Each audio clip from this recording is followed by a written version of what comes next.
മലയാളക്കരയ്ക്ക് ദൈവാനുഭവത്തിന്റെ പുതിയ വാതായനങ്ങൾ തുറക്കുവാൻ പരിശുദ്ധാത്മാവായ ദൈവം 3.5 പതിറ്റാണ്ടുകൾക്ക് മുമ്പ് തെരഞ്ഞെടുത്ത് അഭിഷേകം ചെയ്ത പുണ്യഭൂമി പോട്ട ആശ്രമം. ആയിരങ്ങൾ ഒഴുകിയെത്തുന്നു പോട്ടയെന്ന പുണ്യഭൂമിയിൽ.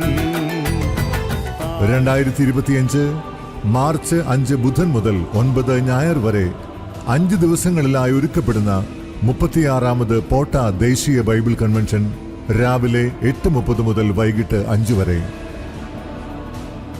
ഇരിങ്ങാലക്കുട രൂപതാ മെത്രാൻ അഭിവന്ദ്യമാർ പോളി കണ്ണുകാടൻ പിതാവിന്റെ അനുഗ്രഹാശിസുകളോടെ ആരംഭിക്കുന്ന കൺവെൻഷനിൽ കോട്ടപ്പുറം ലത്തീൻ രൂപതാധ്യക്ഷൻ അഭിവന്ദ്യ അംബ്രോസ് പുത്തൻവീട്ടിൽ പിതാവിന്റെ പരിശുദ്ധ ബലിയർപ്പണവും തലശ്ശേരി അതിരൂപതാ മെത്രാപ്പൊലീത്ത അഭിവന്ദ്യ മാർ ജോസഫ് പാമ്പളാനി പിതാവിന്റെ സമാപന സന്ദേശവും കൺവെൻഷനെ കൂടുതൽ അഭിഷേക നിറവിലേക്ക് ഉയർത്തുന്നു.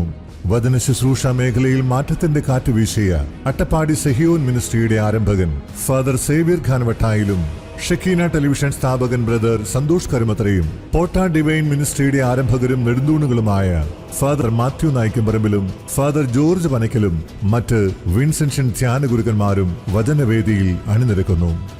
കൺവെൻഷൻ ദിവസങ്ങളിൽ നമുക്ക് ഒരുമിക്കാം പോട്ടയിലെ വചന കൂടാരത്തിൽ. പോട്ടാവിഷൻ യൂട്യൂബ് ചാനലിലൂടെയും പോട്ടാവിഷൻ മൊബൈൽ ആപ്പിലൂടെയും ഓൺലൈനായും കൺവെൻഷനിൽ പങ്കെടുക്കാം. പ്രാർത്ഥിക്കാം അഭിഷേക നാളുകൾക്കായി. ഒരുമിക്കാം ദൈവാനുഗ്രഹത്തിനായി പോട്ട ആശ്രമത്തിൽ.